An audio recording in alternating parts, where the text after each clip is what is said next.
오늘 말씀 나누기 전에 저번 시간에 나누었던 말씀 잠깐 복습하고 오늘 말씀 나누도록 하겠습니다. 저번 주 시간에는 찬송하리로다 두 번째 시간으로 구원을 이루어 주시는 예수님의 역사에 대해서 나누었습니다. 왜 바울은 구원을 이루어 주시는 예수님의 역사에 대해서 감격했다라고 말씀을 드렸죠?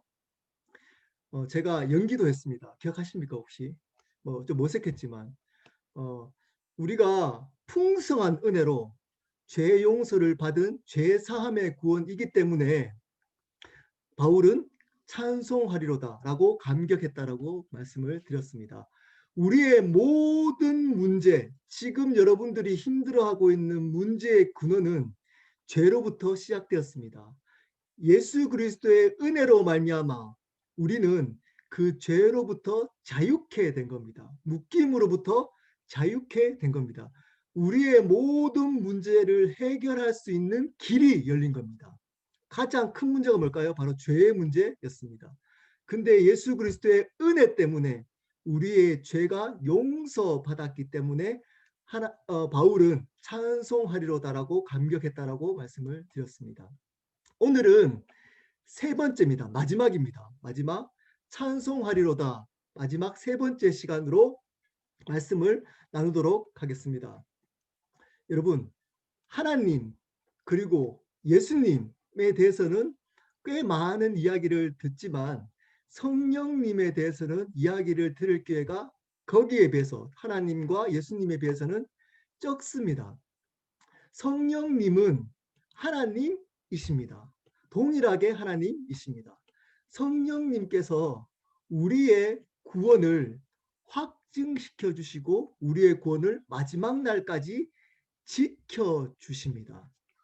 자, 이것을 좀 어려운 말로 신학적 용어로 성도의 견인이라고 이야기를 합니다.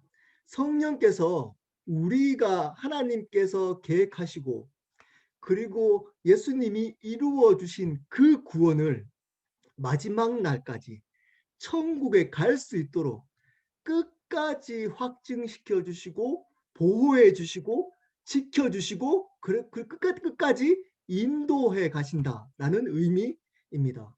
성령께서 우리의 구원을 끝까지 지켜 주신다는 말 안에는 어떤 의미가 들어있을까요? 그러므로 우리의 구원은 안전합니다. 우리가 넘어지고 실패하고 실수했다고 구원이 사라지지 않습니다. 만약에 우리가 넘어지고 실수했다고 구원이 사라진다면 하나님이 창세전에 우리를 향한 구원이 실패하게 된 겁니다. 예수님의 십자가가 아무 의미가 없게 되는 겁니다. 성령님이 우리를 인도하시는 것이 실패가 되는 겁니다. 그러므로 하나님이 안 되는 겁니다. 그렇기 때문에 우리가 바르게 예수님을 주라고 고백했다면 우리의 구원은 완전하고 온전하고 안전합니다. 이것을 믿으셔야 됩니다. 그 마지막으로 성령께서 우리의 구원을 확증시켜 주시고 지켜 주시는 역사에 대해서 알아보도록 하겠습니다. 이 역사가 어떠하길래 바울은 감격하고 있을까요? 오늘 말씀이 좀 어려울 수 있으니까 제가 천천히 우리 아이들도 있으니까 천천히 제가 좀 쉽게 이야기를 해보도록 하겠습니다. 첫 번째입니다. 바울은 이 성령의 역사에 대해서 감격하는 첫 번째 이유입니다.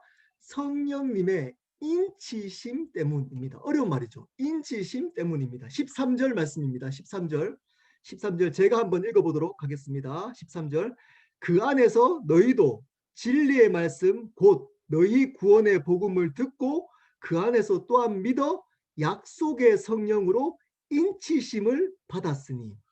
자, 이렇게 표현합니다. 약속의 성령님으로 말미암아 인치심을 받았다라고 말씀하고 있습니다. 근데 시작을 어떻게 하죠? 너희도 이렇게 시작합니다. 이제까지는 우리도 이렇게 얘기했습니다. 우리도. 그러다가 마지막에는 너희도 이렇게 얘기를 합니다. 이 말이 이 의미가 뭘까요? 우리도는 그때 당시에 유대인들을 대상으로 했던 겁니다. 그렇다면 너희도는 뭐죠? 이방인들을 대상으로 하는 겁니다. 자, 이방인들에게도 복음이 전해졌습니다. 우리도 이방인이죠. 이스라엘 백성이 아니니까. 이렇게 이방인들에게, 예수 믿지 않는 사람들에게 구원의 복음이 전해지게 된 역사가 바로 성령님의 역사라는 겁니다. 이것을 강조하기 위해서 우리도라고 하지 않고 너희도 이렇게 시작합니다. 우리가 이방인이기 때문에 우리에게 복음이 전해진 것은 우리의 믿음, 우리의 노력이 아닙니다. 성령님의 역사라는 것을 강조하기 위함입니다. 그 성령님을 어떻게 표현하고 있죠? 약속의 성령님, 이렇게 표현합니다. 자, 무엇을 약속을 해준 거죠? 이거를 약속한 겁니다. 하나님이 계획하시고 예수님이 이루어 주신 그 구원을 성령님이 반드시 지키겠다라는 약속입니다. 이 약속에 성령님께서 어떻게 했다고요? 그 약속을 지키기 위해서 첫 번째 했던 겁니다. 그게 뭐라고요? 성령으로 인치심을 받았다. 인치셨다. 이렇게 얘기하고 있습니다. 어려운 얘기죠. 인치였다. 어떤 뜻일까요? 바로 도장을 찍어주는 겁니다. 도장. 영어로 말하면 seal, 스탬프라는 뜻입니다. 스탬프. 그리고 seal이 좀 더 의미적으로는 좀 더 가깝습니다. 그때 당시에 노예에게 주인이 이 노예가 내 소유다라는 것을 증명하기 위해서 몸에다가 도장을 찍었습니다. 어떻게 찍을까요? 그 사라지지 않기 위해서 쇠조각을 불에 달구었다가 그 앞에 쇠조각에다가 특수한 이제 문자 표시를 해두고, 그리고 그 노예의 어깨나 엉덩이에 뜨거운 불로 지졌습니다. 그래야지 없어지지 않습니까? 이것을 인치다 이런 뜻, 인쳤다 이런 의미를 가지고 있습니다. 그러므로 이 인침을 받은 노예는 반드시 끝까지 그 주인의 노예가 되는 겁니다. 자, 그 도장을 보면 아, 이거 누구의 노예구나를 알 수가 있었습니다. 동일합니다. 성령님께서 우리를 인쳐 주셨습니다. 도장을 찍어 주신 겁니다. 성령으로 말미암아 우리에게 머리에다가 도장을 찍어 주신 겁니다. 요한계시록 보면 이마에다가 도장이 찍혀 있다 이렇게 얘기합니다. 자, 그럼 천국 가면 우리가 지금은 보이지 않지만 뭐가 보이죠? 하나님 보시기에 도장이 찍혔구나 이마에. 이 성령님의 도장이 찍혀야지만 우리는 천국에 갈 수가 있는 겁니다. 여러분 한번 확인해 보십시오. 여러분 몸에 도장이 찍혀 있는지. 자, 우리 몸에 도장이 찍혀 있는 것이 아니고 사실은 이 마음의 인치심, 성령께서 우리 마음의 도장을 찍어 주신 겁니다. 여러분, 이것을 어떻게 알 수가 있을까요? 우리가 그러면 내가 도장이 찍혔는지 안 찍혔는지 어떻게 알 수 있을까요? 자, 그 의미가 13절에도 나옵니다. 제가 한번 또 읽어보겠습니다. 너희도 진리의 말씀, 곧 너희의 구원을 복음을 듣고 그 안에서, 예수님 안에서 또한 믿어. 자, 어떤 사람이 찍힌 거라고요? 진리의 말씀. 지금 말씀이 들리시잖아요. 복음이죠, 복음. 복음이 너희 구원의 복음을 듣고 그 예수님 안에서 그 복음을 믿는 사람은 어떤 사람이라고? 인치심을 받은 사람이라는 겁니다.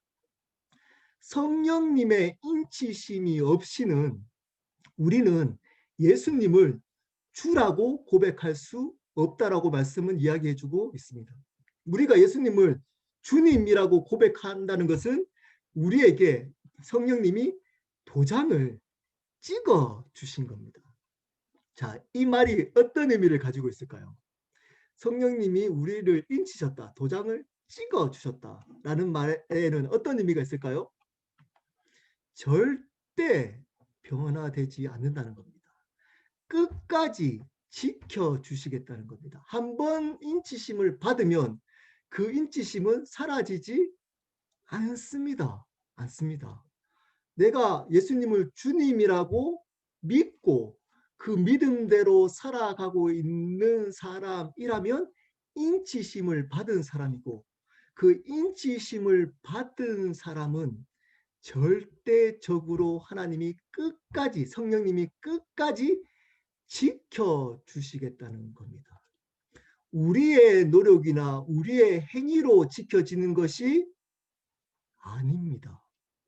열심히 예배 참석하고 기도하고 말씀 읽고 성경 참석한다고 해서 지켜지는 것이 아니라는 겁니다. 우리가 죄를 안 짓고 거룩하게 산다고 지켜지는 것이 아니라는 겁니다. 아니라는 겁니다. 우리가 죄를 짓고 실수하고 넘어진다고 해서 사라지는 것이 아니라는 겁니다. 우리가 조금 하나님 보시기에 잘못된 삶을 산다고 그분이 사라지는 것이 아니라는 겁니다. 그럴 때 성령께서 어떤다고요? 여전히 찍혀있는 우리의 인치심은 변함이 없다는 겁니다. 그리고 성령님이 끝까지 죄를 지으면 그 사람을 치고 어떤 방식이든 그 사람에 맞게 성령께서 역사하셔서 끝까지 그 구원을 보증하시고 변호하시고 지키시고 끝까지 인도해 가시겠다는 겁니다. 그 말 인치심 안에 그 뜻이 들어 있는 겁니다. 여러분, 예수님을 주라고 믿고 계십니까? 그러면 여러분은 인치심 받은 사람입니다.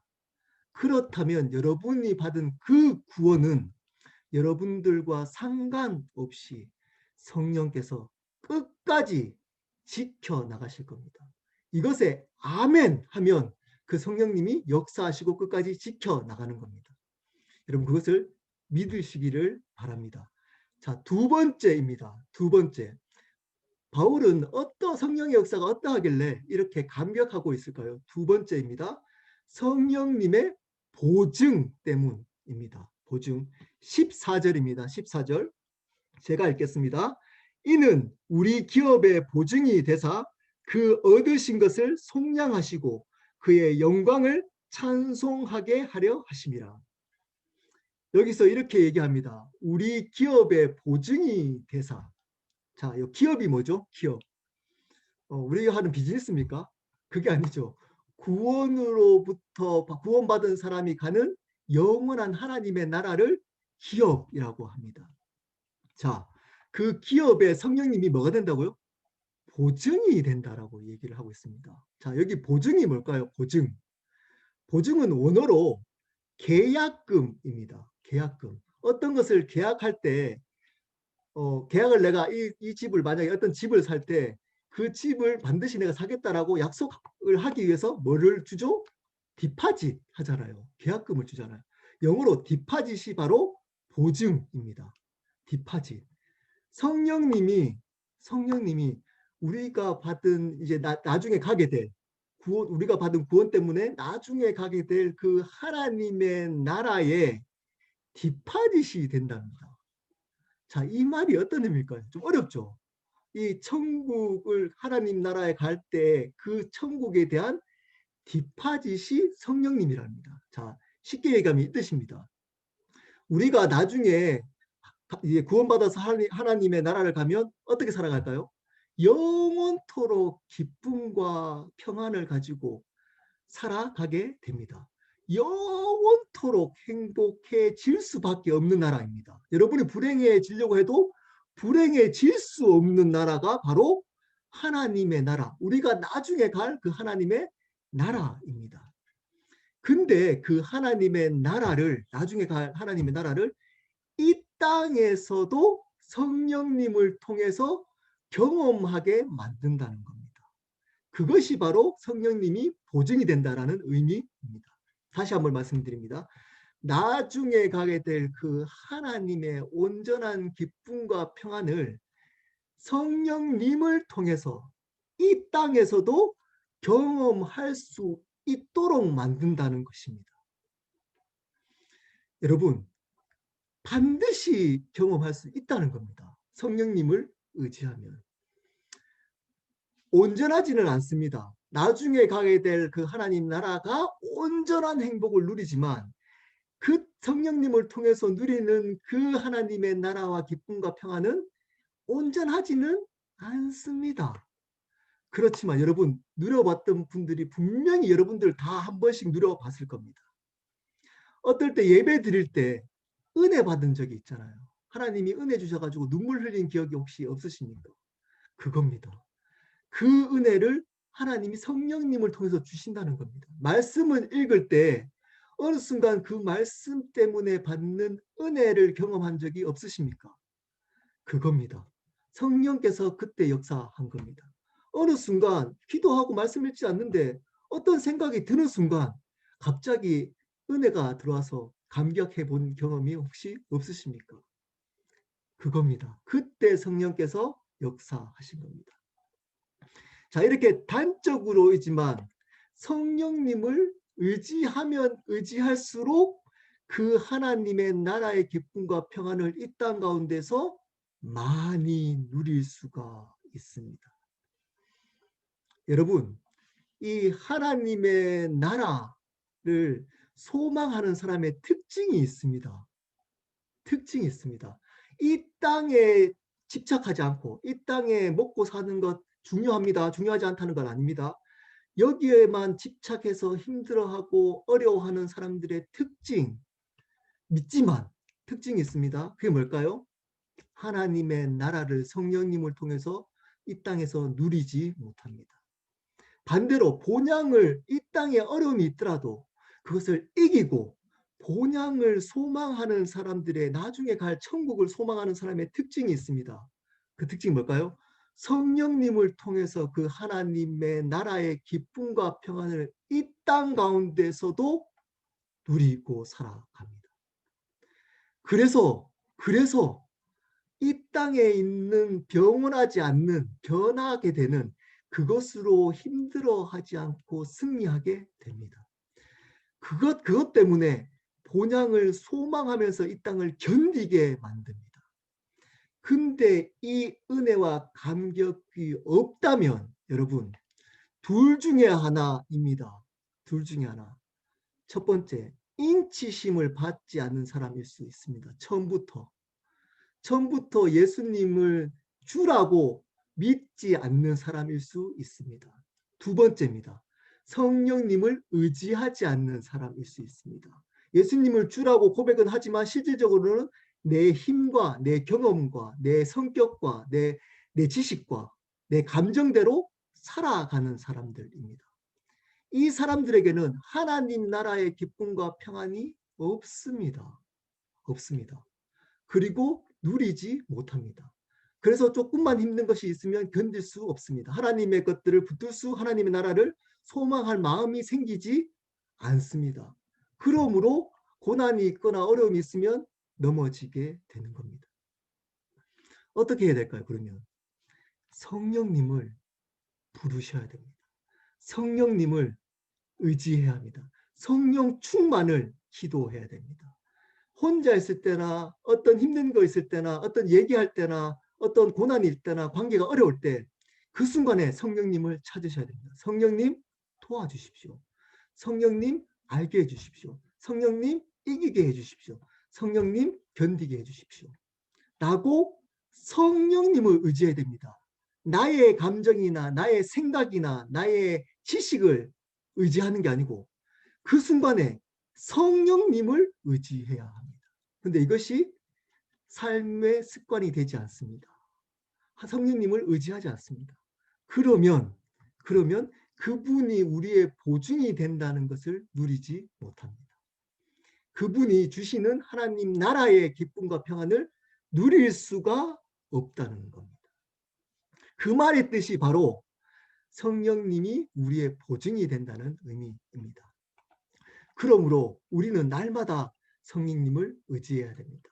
바울은 이 성령님의 이 두 가지를 알았기 때문에 바울은 감격해하고 있는 겁니다. 말씀을 마무리하도록 하겠습니다. 좀 일찍 마무리하는 이유가 있습니다. 1절부터 예배소서 1절부터 14절까지 말씀은 오늘까지 말씀은 굉장히 중요합니다. 다시 한번 말씀드립니다. 굉장히 중요합니다. 에베소서 1장 1절부터 14절까지 말씀은 구원론, 교회론, 성령론이 다 들어있습니다. 제가 조금씩 다 본질적인 것을 다 나누었습니다. 여러분 다시 이렇게 10번 했던 이것을 또 듣고 또 들었으면 좋겠습니다. 에베소서 전체에 가장 중요한 것뿐만 아니라 성경 전체에서 저는 가장 중요하다고 생각을 합니다. 이 1절부터 14절 이것만 잘 이해하고 알면 성경 전체를 바르게 이해할 수 있습니다. 나의 구원, 복음을 바른 눈으로 볼 수가 있습니다. 여러분 반복해서 들어주시기를 부탁드립니다. 1절부터 14절까지 10번을 시간 나시면 또 들어주시고 또 들어주셨으면 좋겠습니다. 3절부터 14절은 우리의 구원에 대해서 감격해했던 바울의 이야기를 한 성삼위 하나님 한 역사를 봤습니다. 첫 번째는 어떤 역사였죠? 하나님의 역사. 과거에 있었던 하나님의 역사, 그것을 이루어주시는 구원을 이루어주시는 두 번째 예수님의 역사, 그리고 그것을 미래 동안 끝까지 지켜주실 성령님의 역사에 대해서 오늘까지 봤습니다. 우리의 구원은 하나님이 창세전에 계획하시고 예수님을 통해서 구원을 이루어 주시고 이 구원을 받은 예수님을 통해서 받은 이 구원을 성령님이 미래 끝까지 마지막 날까지 지켜주실 거라는 겁니다. 그러므로 우리가 받은 구원은 안전합니다. 탈락되지 않습니다. 반드시 이루어질 겁니다. 이것을 믿고 아는 사람에게는 어떤 것이 있을까요? 감격과 은혜가 있습니다. 이것을 날마다 알고 믿는 사람에게는 이 구원의 감격과 은혜가 있는 겁니다. 성령님께서 이 감격과 은혜를 또한 주실 겁니다. 여러분 기억하셔야만 합니다. 이 세 가지를 반드시 기억하셔야 됩니다. 그러므로 우리는 이 땅 가운데 꾸역꾸역 살아가야 될 사람이 절대 아닙니다. 꾸역꾸역 살아갈 사람이 아니고 이 구원을 받은 우리는 하나님의 온전하고 놀라운 그 기쁨과 평안을 이 땅 가운데서도 성령님을 통해서 누리면서 살아갈 수 있는 길이 열린 사람입니다. 근데 여러분 자신을 포함해서 둘러보십시오. 그런 감격과 은혜로 살아가는 사람들이 몇몇 있습니까? 여러분들은 그렇게 살아가고 계십니까? 그 구원의 감격과 은혜를 누리며 이렇게 찬송합니다라고 고백하면서 살아가고 있습니까? 바울은 이 구원의 감격을 깨닫고 아는 사람들은 반드시 어떤 삶을 살게 된다고요? 하나님의 영광의 찬송이 되는 삶을 살게 된다라고 반복하면서 이야기를 해주고 있습니다. 그러므로 하나님의 영광이 되는 삶이 어떤 삶이죠? 이 구원을 바르게 알고 믿어서 그 감격으로 살아가는 그 사람이 하나님께 영광이 되는 삶이 되는 겁니다. 다시 정리합니다. 어떤 교회 열심히 봉사하고 성경부 참석 열심히 하고 예배 참석 많이 잘하고 헌금 많이 하고 이것은 결과입니다. 하지 말라는 얘기 아닙니다. 결과입니다. 그것으로 하나님께 영광 돌리는 것은 본질이 아닙니다. 본질로부터 오는 결과일 뿐입니다. 본질은 뭐냐? 내가 받은 구원이 무엇인지를 알고 그 구원에 대해서 감격하며 찬송하는 삶을 살아가는 그 삶이 하나님께 영광이 된다는 겁니다. 그것이 본질입니다. 여러분 그 삶을 살아가시기를 바랍니다. 그러려면 어떻게 해야 되겠죠? 성령께서 역사하셔야 됩니다. 우리의 노력이 아닙니다. 날마다 이 성령님을 의지할 때 그 구원은 확증됨을 느껴지고 하나님의 나라의 기쁨과 평안을 누릴 수가 있는 겁니다.